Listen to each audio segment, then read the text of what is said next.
Look, I have to know. Are you or aren't you coming over for Christmas Eve to help trim the Christmas tree? I wrote you I would. You've asked me that about 20 times. Sure I am. I mean, I have to know. Hey, Sally. What? Do you ever get fed up? I mean, did you ever get scared that everything was going to go lousy unless you did something? I mean, do you like school and that stuff? It's a terrific bore. I mean, do you hate it? I know it's a terrible bore, but do you hate it is what I mean. Well, I don't exactly hate it. You always have to... Well, I hate it. Boy, do I hate it. But it isn't just that. It's everything. I hate living in New York and all, taxi cabs in Madison Avenue, buses with the drivers and all always yelling at you to get out the rear door, and being introduced to phony guys that call the Lunds Angels, and going up and down in elevators when you just want to go outside, and guys lifting your pants all the time at Brooks, and people always... Don't shout, please. Take cars. Take most people. They're crazy about cars. They worry if they get a little scratch on them, and they're always talking about how many miles they got in a gallon, and if they have a brand new car already, they start talking about trading it in for one that's even newer. I don't even like old cars. I mean, they don't even interest me. I'd rather have a goddamn horse. A horse is at least human, for God's sake. A horse can at least... I don't know what you're even talking about. You jump from one... You know something? You're probably the only reason I'm in New York right now, or anywhere. If you weren't around, I'd probably be someplace way the hell off.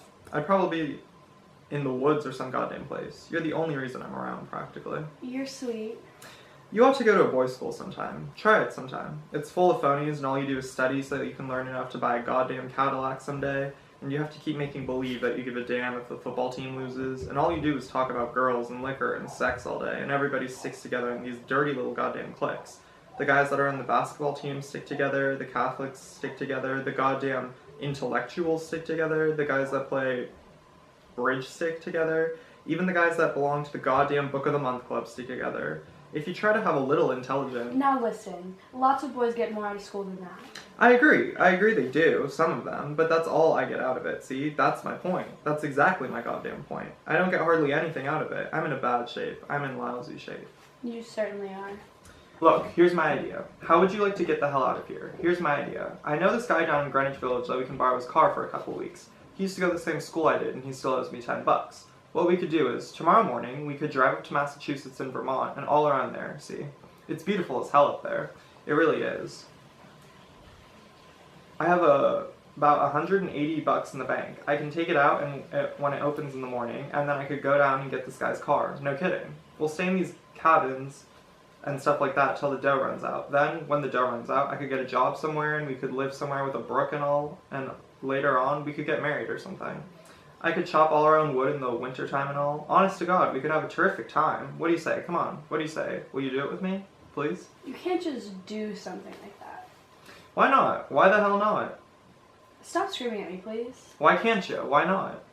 Because you can't. That's it. That's all. In the first place, we're both practically children. And did you ever stop to think what you'd do if you didn't get a job?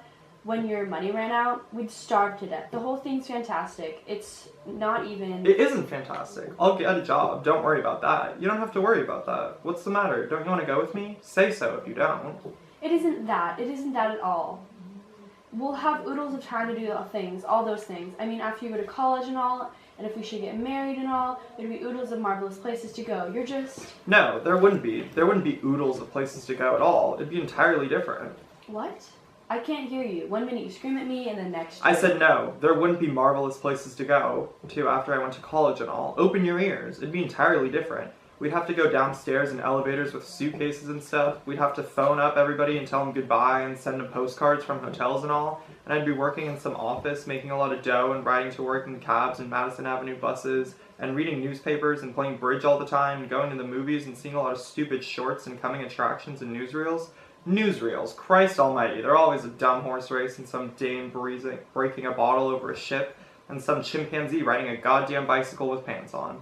It wouldn't be the same at all. You don't see what I mean at all. Maybe I don't. Maybe you don't either.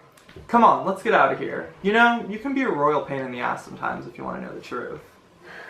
No, I'm kidding. I'm sorry. Oh, you're sorry. That's funny. Let me take you home. If you think that I will let you take me home, you're mad. No boy has ever said that to me in my entire life.